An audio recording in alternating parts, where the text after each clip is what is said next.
What a depressing way of looking at reality, bro. No wonder people are moving away. People aren't stupid, bro. Honestly, I'm sorry, but anyone that has any self-respect and dignity for their existence would realize that such a worldview should be just thrown into the garbage bin, honestly.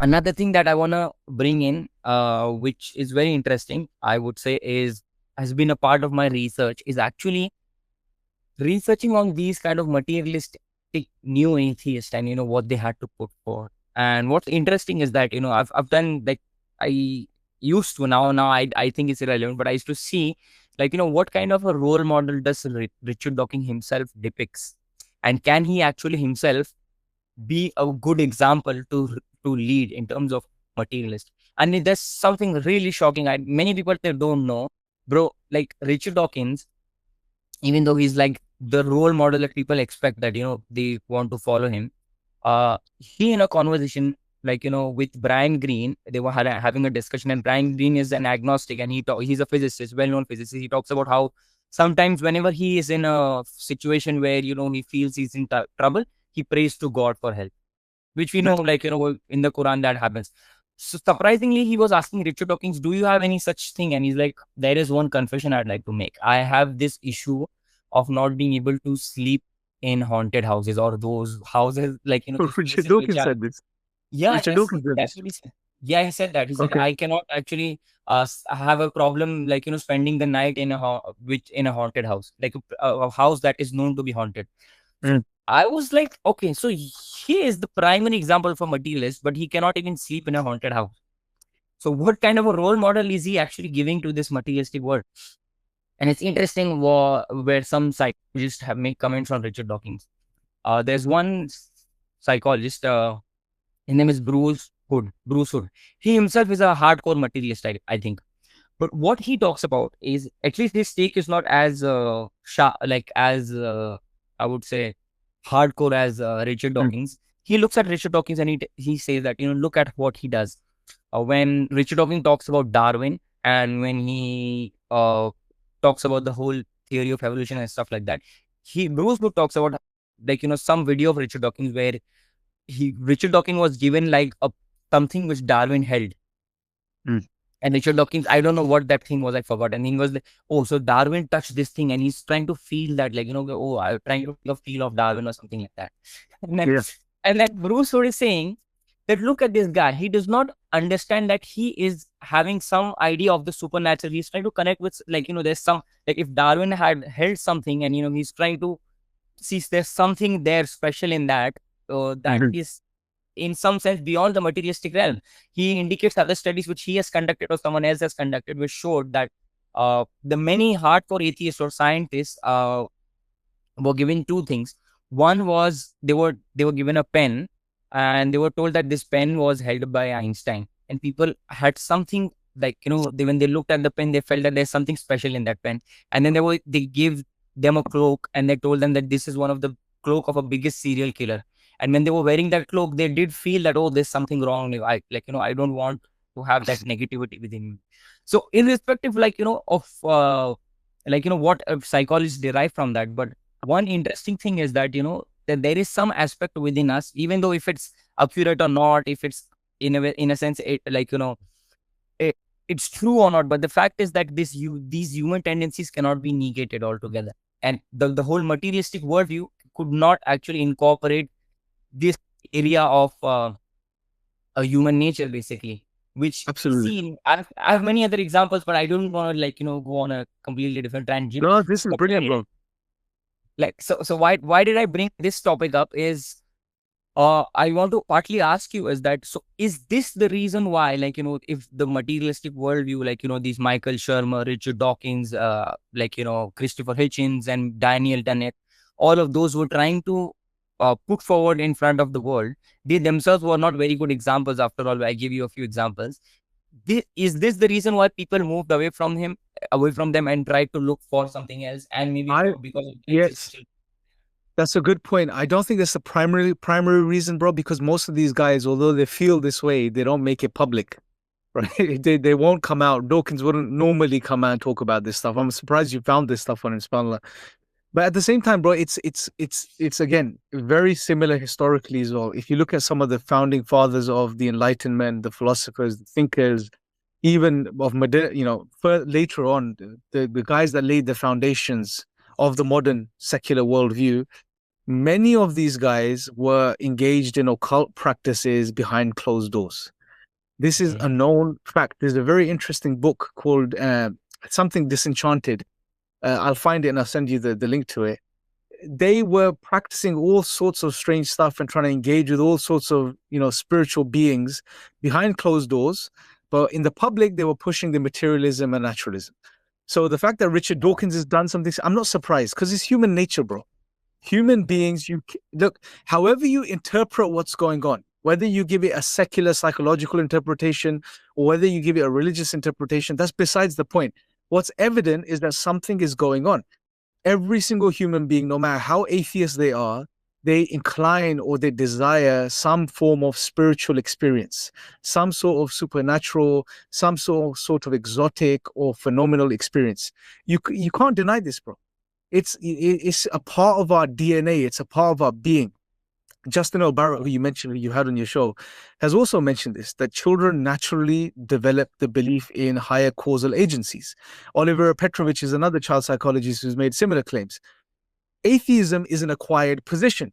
It's something that has to be taught. I'll give you an interesting story, bro. I remember back in the day when I used to go Speaker's Corner, one day this atheist lady, she brought her daughter, who was like maybe 9 years old, 8, 9 years old. And she got her to stand on the stool, to give a talk about atheism.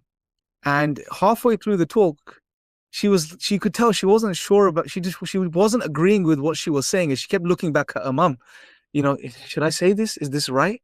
And then when she was asked questions by some people, where did all of this come from? You could see on her face, she knew the answer, but she kept looking at her mum because her mum was enforcing and instilling this ideology or this worldview into her mind. This belief that there is no God, there is no creator, it's all matter in motion, is a very dry, unfulfilling, existentially empty way of looking at reality, bro. It's flawed on every single level. And it doesn't satisfy anyone, bro. That's why we're seeing people move away from these ideologies and these ways of life, Sam Harris, man, he's a good example. He incorporated some sort of, although it be a new age type of pseudo spirituality, he blended it in because he knew there was a need for it and he wanted to stay relevant, So it's not surprising, bro. And I'm sure that definitely could be one of the points or reasons that some of these guys have come out and made such claims themselves. But yeah, it's very interesting.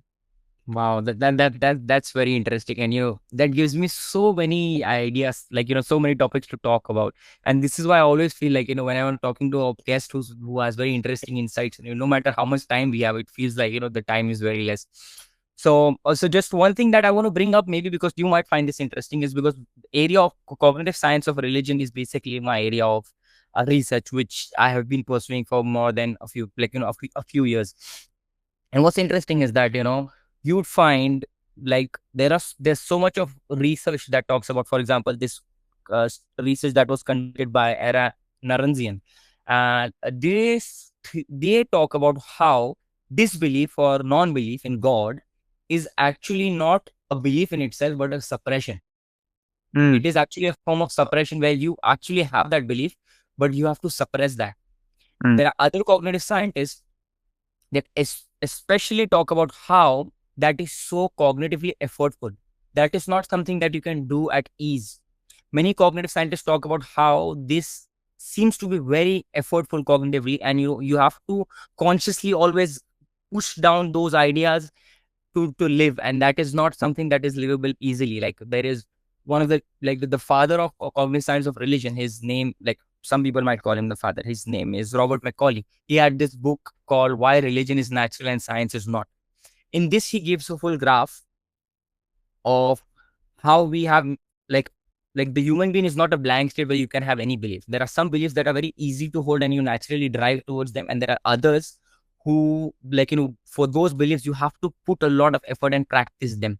So he segregates the sections into like maturational naturalness and practice naturalness. And then he puts religion, surprisingly, and religious ideas as maturiously natural, where it is like, the plain free is tilted towards religious belief and practices, whereas atheism, you have to, like, he has something like playing chess, for example. It's not something that everyone can do. You have to put a lot of effort to learn how to play chess. The same way he put atheism somewhere nearby playing chess, because that is, or scientism also, because that is something that you have to force on yourself. So that is just one research. There's another one by Deborah Kellyman. She talks about something known as promiscuous teleology, where when we look at aspects of nature, we see them with teleology, with purpose. Not just children, but even adults. She conducted a study on these kind of PhD evolutionary biology, like, people who believe in evolution, and these kind of PhDs, which would completely say that, how did this come about or how did that come about? They can just give you like a scientific explanation. So the experiment involved, like, asking them questions, but rapidly. So they don't get time to consciously think, but just give an answer as soon as, like, whatever comes to their mind. And what's surprising was that, these people who were looking at things very naturalistically, they themselves, without even consciously realizing, started ascribing teleology to nature.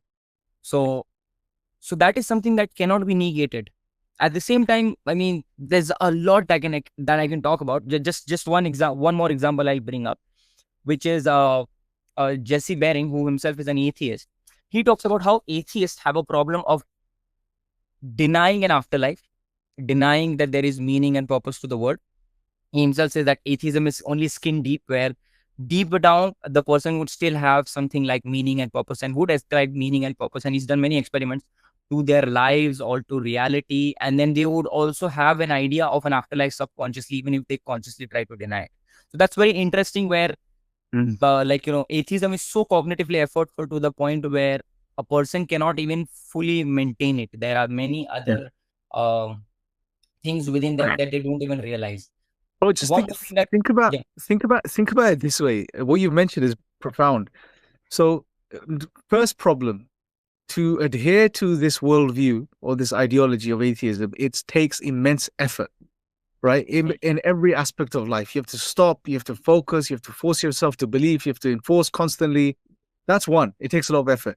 Two, when you do make the effort and you do hold on to it in some way, shape, or form, it removes you from being able to explain the fundamental existential questions that we have as human beings, which leads to angst and depression and sadness, such as who am I, where have I come from, what is the purpose of life, ultimate purpose of life. So it doesn't give you the answers, right? Three, it just leaves you feeling empty, bro. Because, I mean, what's left? You removed all teleology and meaning. And think about how depressing of a way of looking at the world that is, bro. You're constantly telling yourself, how are you going to deal with suffering, bro?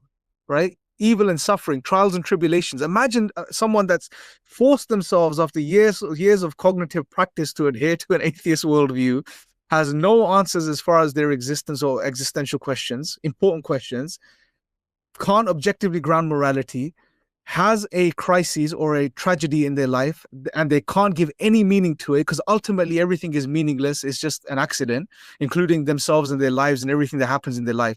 What a depressing way of looking at reality. No wonder people are moving away. People aren't stupid, bro. Honestly, I'm sorry, but anyone that has any self-respect and dignity for their existence would realize that such a worldview should be just thrown into the garbage bin, honestly. It's sad that people put themselves, even if you look at it purely from an empirical, reductionist, evolutionary perspective, and Sabur mentions this point, there is advantage in having a belief in God. Whether you believe it's just a psychological construct there to help you survive and reproduce, fine. But there's advantage in that, right? If you can have a worldview which gives you teleology or telos, and you can see meaning behind things, and that helps you live your life better and survive better and to reproduce and to move through life in a more productive way, then that's beneficial, even from an evolutionary perspective. Why would you then go through the effort of denying? And this is why, bro, it fundamentally boils down to this: atheism, the denial of God, is not a rational position. I'm sorry, it's an emotional issue, it's an emotional problem which has been cloaked and veiled by this intellectual, rational lingo. That's all it is, bro. It's been covered and cloaked with this rational. It's a fundamental emotional issue. It's an emotion of the issue of the ego, and an issue of emotions, bro. That's fundamentally what it is. Subhanallah, that was really profound.